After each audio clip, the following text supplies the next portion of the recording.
Good morning everyone. कल हम लोगों ने बायो में principle of inheritance and variation का कुछ पार्ट पढ़ लिया था। आज उसके आगे कंटिन्यू करते हैं।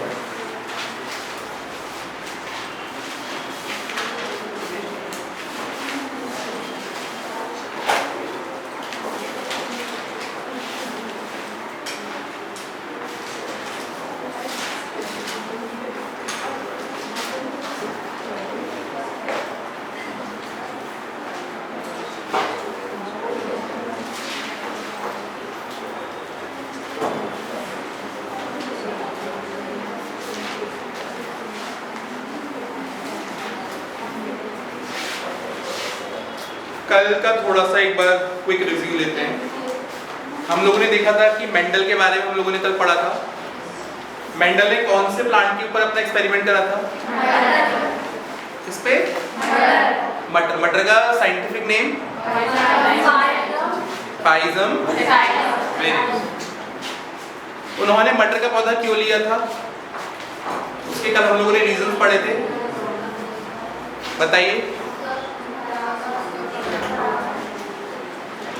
सबसे पहला क्या रीजन था? स्वपरागण, सेल्फ पॉलिनेशन हो रहा था, जिसके कारण सेल्फ पॉलिनेशन से क्या फायदा हो रहा था? स्वपरागण हो रहा था, तो अपने आप ही एक ही फ्लावर के अंदर क्या हो रहा है, मेल और फीमेल पार्ट है, तो वहीं पे ही पॉलिनेशन हो जाता है। दूसरा था हमारा क्या, सैंपल साइज बहुत ज्यादा था। एक ही मटर के पौधे, एक मटर का बीज लगाने से बहुत सारी मटरें आ जा रही थी, जिनमें बहुत सारे बीज आ रहे थे। दूसरा, लेस केयर, खूब कम देखभाल की हमें आवश्यकता है, ऐसा नहीं कि हमें बहुत ज्यादा देखभाल करनी है। और उसके अलावा सैंपल साइज बहुत ज्यादा था, ठीक है। और सबसे इंपॉर्टेंट कि लाइफ स्पैन इनका कैसा था, बहुत छोटा था। जो इनका जीवन चक्र अवधि है वो कैसी है, बहुत लघु है, ठीक है। आज हम देखेंगे कि मेंडल ने उन मटर के पौधों के कौन कौन से कैरेक्टर्स उनको पढ़ा। तो सबसे पहले यहाँ पर दो चीज आपको समझनी है। एक होता है कैरेक्टर,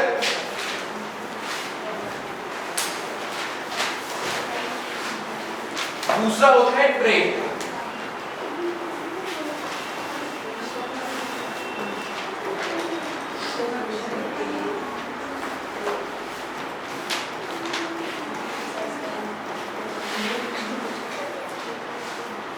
अगर मैं आपसे बोल रहा हूं कि हाइट, लंबाई, तो ये क्या है, एक लक्षण है, एक कैरेक्टर है।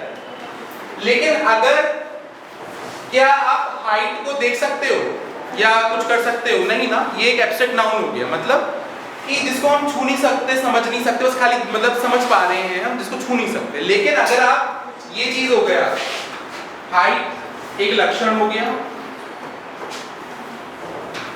लेकिन ट्रेट क्या हुआ हमारा, टॉल या ड्वार्फ।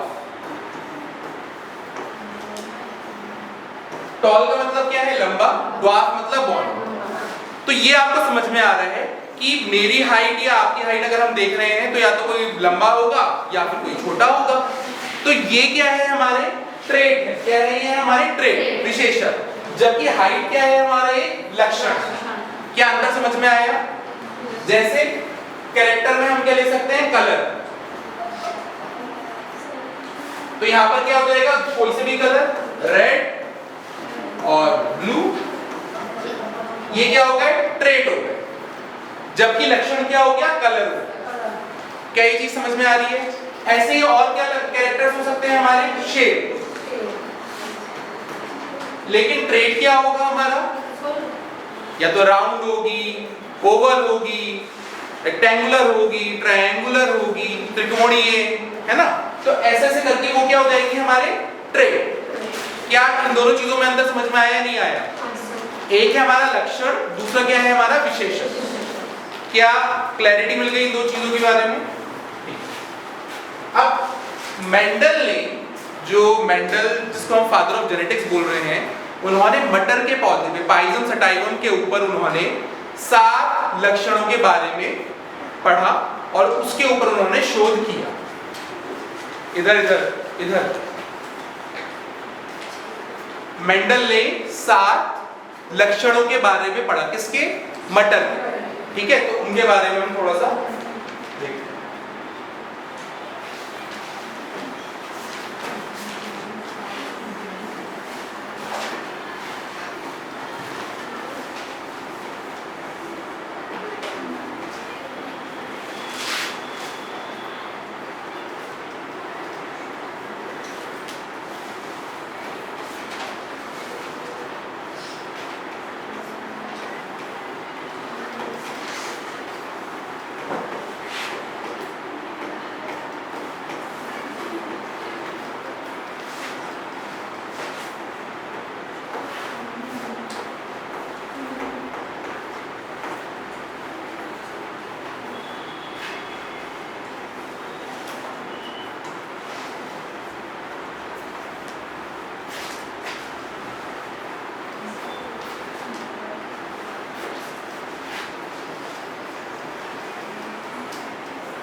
लिखवा दिए थे आपने, वो आगे उसमें नहीं हुआ था, ऑनलाइन क्लास में बना था। लेकिन समझा नहीं था ना हमने ये अभी।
आवाज कैसे आ रही है?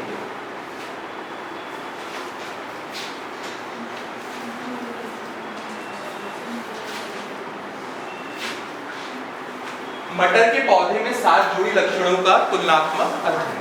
अगर हम मेंडल की बात कर रहे हैं तो मेंडल ने मटर के 7 लक्षणों को उन्होंने देखा और उसके ऊपर उन्होंने शोध करा।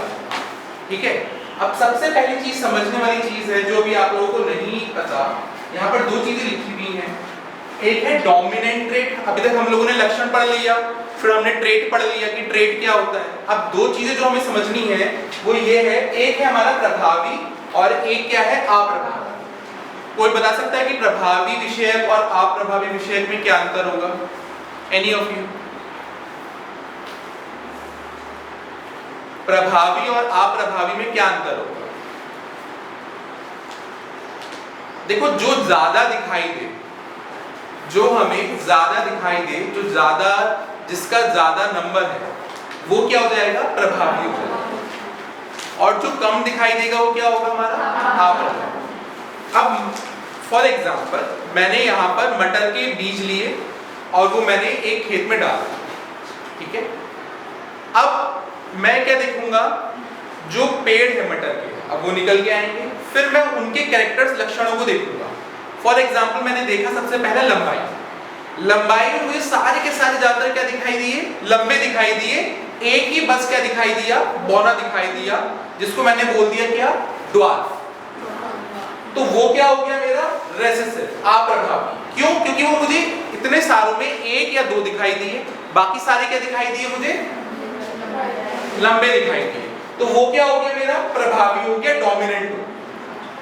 तो जो भी ज्यादा आपको दिखाई दे रहा है वो क्या हो गया? प्रभावी। और जो आपको कम दिखाई दे रहा है वो क्या हो गया? अप्रभावी। इतना समझ में आया? ठीक है। तो अब मेंडल ने क्या करा? मेंडल ने 7 लक्षणों को देखा। ये टेबल याद करनी इसलिए इंपॉर्टेंट है क्योंकि एग्जाम में क्वेश्चन ये पूछ लेते हैं कि प्रभावी कौन था, अप्रभावी कौन था। जब तक आपको ये चीज याद नहीं रहेगी तब तक आप आगे का जो अभी हम देखेंगे कि कैसे करके एक जीन की आनुवंशिकता, 2 जीन की आनुवंशिकता जब हम पढ़ेंगे तो उसमें आपको ये सब कुछ हेल्प करेगा। ठीक है। तो सबसे पहले आपको याद रखना है, सबसे पहली चीज क्या आ रही है हमारी? हाइट।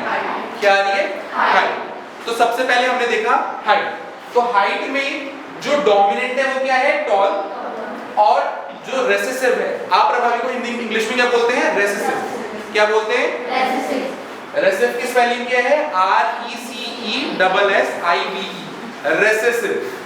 ठीक है, उसको बोल रहे हैं अप्रभावी। और प्रभावी को क्या बोल रहे हैं? डोमिनेंट। इंग्लिश में इसलिए बताया जा रहा है क्योंकि 12th क्लास के बाद आप कहीं पे भी जाओगे सब कुछ कैसा मिलेगा आपको? इंग्लिश में। ठीक है, हिंदी में नहीं मिलने वाला। तो आप लोगों को पता होना चाहिए कि इसकी इंग्लिश टर्म क्या है। तभी आपने देखा होगा केमिस्ट्री में भी और जो राजेश सर बायो में पढ़ा रहे हैं ज्यादातर सब में क्या हो रहा है? हम इंग्लिश टर्म्स को यूज कर रहे हैं, मिक्स मैच चल रहा है। सबसे पहला हाइट समझ में आ गया। दूसरा आ रहा है हमारा फ्लावर, फूल की पोजीशन, फूल का स्थान, फूल कहां पर है। तो ज्यादातर उन्होंने देखा कि मटर के पौधों में जो फूल है वो कैसा है? ऐसा है, इधर इधर फूल लगे या इधर लगा हुआ है, ऐसे करके समझ लीजिए।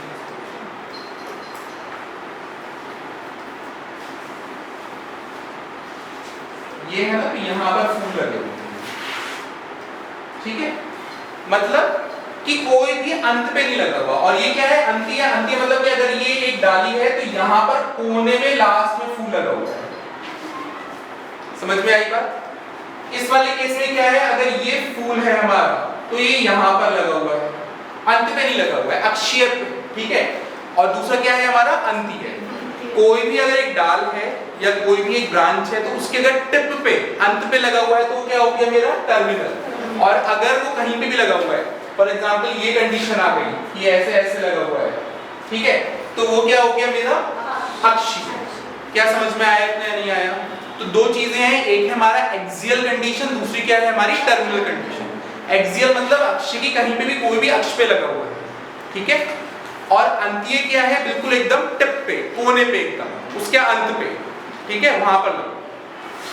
तो डोमिनेंट कैरेक्टर कौन सा है हमारा, अक्षीय वाला। कौन सा वाला, अक्षीय। दूसरा है हमारा फ्लावर कलर, कि फूल का कलर कौन सा है। अगर आप मटर का पौधा देखोगे तो ज्यादातर आपको कौन सा कलर का दिखाई देगा, पर्पल, और जो कम दिखाई देगा अप्रभावी कौन सा है, व्हाइट।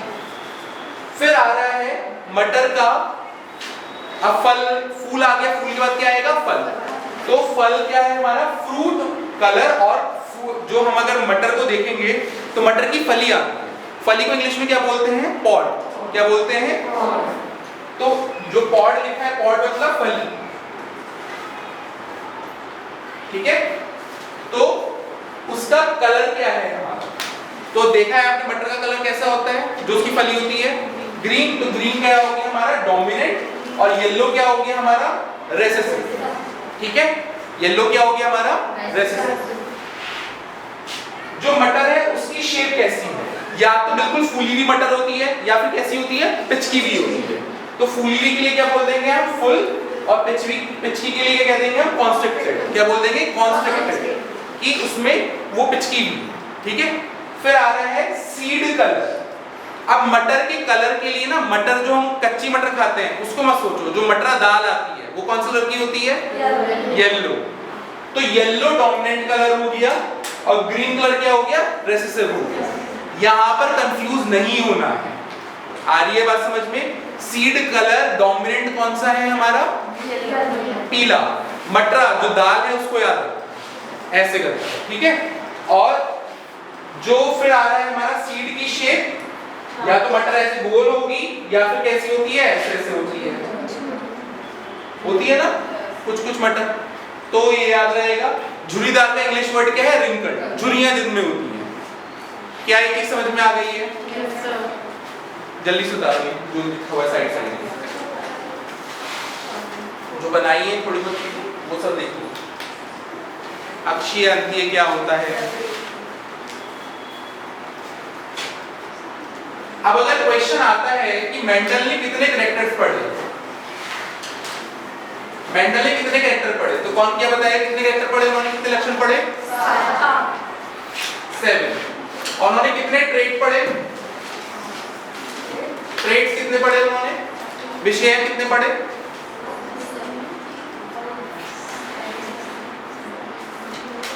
कितने हैं ये, 7 है, 14 है, वेरी गुड। वो कितने हैं, 14 है। आगे बात समझ में। 7 तो क्या है हमारे खाली लक्षण है, 14 क्या है हमारे ट्रेट। क्या लक्षण और ट्रेट बिल्कुल अब अच्छे समझ में आ गया है पूरा।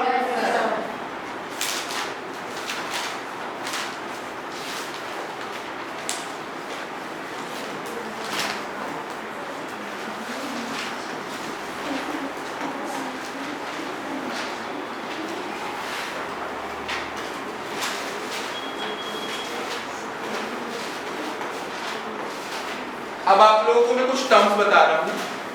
ये टर्म्स पढ़ने के बाद हम लोग प्रोसेस पढ़े थे, मोनोहाइब्रिड क्रॉस, डाइहाइब्रिड क्रॉस, एक संकर क्रॉस, द्विसंकर क्रॉस। उससे पहले आपको कुछ टर्म्स पता होनी चाहिए, जैसे जीन क्या होता है, अलील क्या होता है, ठीक है, F1 जनरेशन क्या होती है, F2 जनरेशन क्या होती है, फिनोटाइप क्या होता है, लक्षण प्रारूप, जीन प्रारूप, ये क्या होता है। तो ये कुछ टर्म्स हैं। जब ये टर्म्स आपको समझ में आ जाएंगी तो आप क्या पढ़ पाओगे, जो प्रोसेस हैं उनको आप समझ पाओगे, ठीक है। तो ये जो मैं अभी जो टर्म्स बता रहा हूँ, वैसे बहुत सारी टर्म्स हैं, रोज 2-2, 3-3 पढ़ लेंगे हम, जिससे हम समझ में भी आता रहे और ये भी चलता रहे, ठीक है। तो सबसे पहली जो आनुवांशिक शब्दावली में आ रहा है वो क्या आ रहा है हमारा, जीन। ये जीन और जीन्स, ये जो पैंट जीन्स हम पहनते हैं वो नहीं है ना। तो कौन बताएगा जीन क्या होता है। अभी मैं लिखवा रहा हूँ वैसे पूरी आपको डेफिनेशन जो आपको याद करनी है, बट फिर भी जीन क्या होता है, कुछ क्लैरिटी है, कुछ भी चीज। 9th क्लास में आप लोगों ने कोशिका विभाजन के बारे में थोड़ा सा पढ़ रखा है, और 12th क्लास में कोशिका विभाजन पूरा चैप्टर पढ़ रखा है। तो तो आप लोगों को कुछ तो पता होगा, गुणसूत्र क्या होते हैं, क्रोमोसोम क्या होते हैं। हमारी बॉडी में कितने क्रोमोसोम हैं?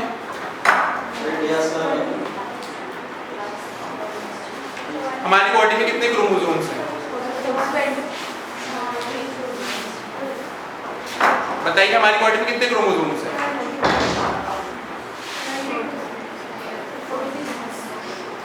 अगर हम बात कर रहे हैं यहाँ पर देखिए, ये एक अगर हमारा ये न्यूक्लियस है, ये आपका पूरा एक कोशिका है और ये क्या है आपका एक न्यूक्लियस है। न्यूक्लियस के अंदर क्या है, जब कोशिका का विभाजन नहीं हो रहा तो जो भी आपका जेनेटिक मटेरियल है, जो भी आपका आनुवांशिक मटेरियल है, वो कैसा है, उलझट्टा है। मतलब कैसा आप बोल सकते हो, जैसा आपने देखा है कि एक धागों का समूह, वैसा है। तो उसको क्या बोल रहे हैं हम? क्रोमैटिन। उसको क्या बोल रहे हैं हम?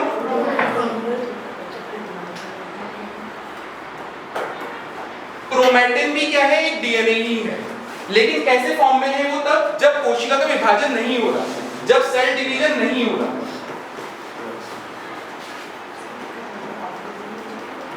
जब कोशिका का विभाजन नहीं हो रहा तो हमारा डीएनए कौन सी फॉर्म में प्रेजेंट है? क्रोमैटिन की फॉर्म में। लेकिन जैसे ही कोशिका का विभाजन होगा, जो डीएनए है वो कैसा हो जाएगा? क्रोमैटिन की जगह किस चीज में हो जाएगा कन्वर्ट? क्रोमोसोम में। क्रोमोसोम को क्या बोल रहे हैं हम? गुणसूत्र।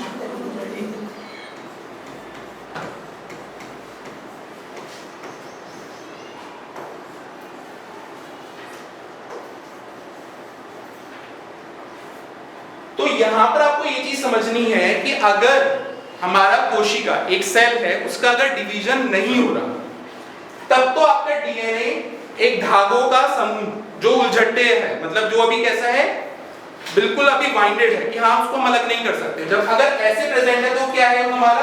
क्रोमैटिन। और जैसे ही कोशिका का विभाजन होगा, कोशिका का विभाजन मतलब क्या है? सेल का डिवीजन होगा, तो कैसे हो जाएगा वो हमारा? थोड़ा सिकुड़ जाएगा, और सिकुड़ने के बाद क्या बना लेगा वो? गुणसूत्र बना लेगा, क्रोमोसोम बना लेगा। इतना समझ में आया? अब इस क्रोमोसोम पे क्या होता है, हमारी बॉडी में क्या प्रेजेंट होते हैं? जीन्स प्रेजेंट होते हैं। क्या प्रेजेंट होते हैं? जीन्स। ये पहनने वाली जीन्स नहीं, क्या है ये जीन। अब इन जीन का काम क्या है? इन जीन का काम है कोई भी लक्षण हमारी बॉडी है उसको कंट्रोल करते हैं। क्या करते हैं? कंट्रोल करते हैं। हर जीन एक कैरेक्टर को कंट्रोल करता है। और अभी हम लोगों ने समझ ही लिया है। फॉर एग्जाम्पल ये भी हम लोगों ने समझा, यहां पर हम लोगों ने ये चीज समझी तो हमने देखा कि यहां पर 14 क्या थे हमारे? ट्रेट। Very good. और 7 क्या थे हमारे? हाँ, तो यहां पर हमारे 7 क्या हो जाएंगे? क्रोमोसोम हो जाएंगे। ठीक है, उनमें अलग अलग क्या होंगे? हमारे जीन्स होंगे, और जो जीन अलग अलग क्या कर रहे होंगे? लक्षणों के कंट्रोल कर रहे होंगे। आ रही है बात समझ में? तो ये बता दो पहले।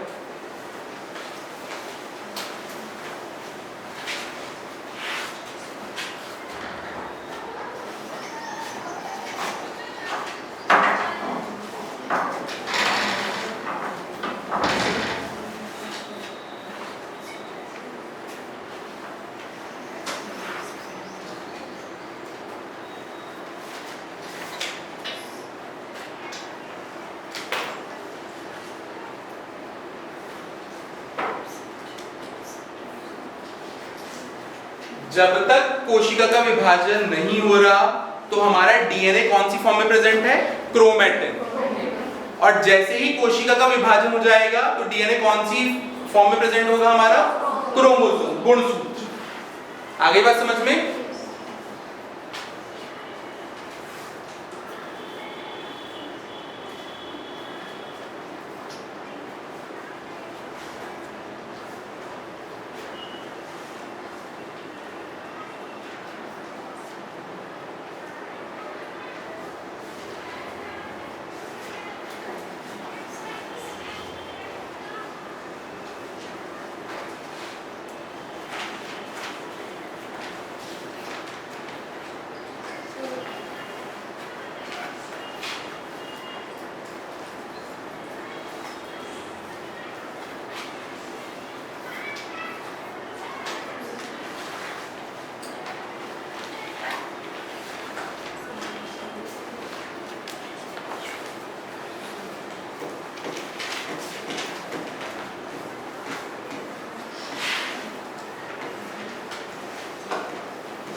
अगर हम जीन की बात कर रहे हैं तो अगर आपसे कोई पूछ ले कि आप इस पे लिखोगे क्या, ये तो समझ में आ गया हमें कि भाई जीन क्या है। तो जीन अगर आपसे पूछ रहा है तो आपको क्या लिखना है कि ये फंक्शनल यूनिट ऑफ इनहेरिटेंस है। क्या मतलब?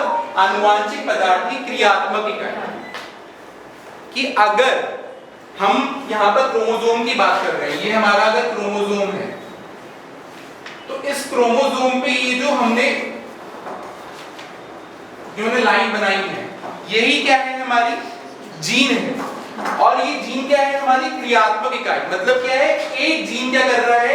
एक कैरेक्टर को कंट्रोल कर रहा है।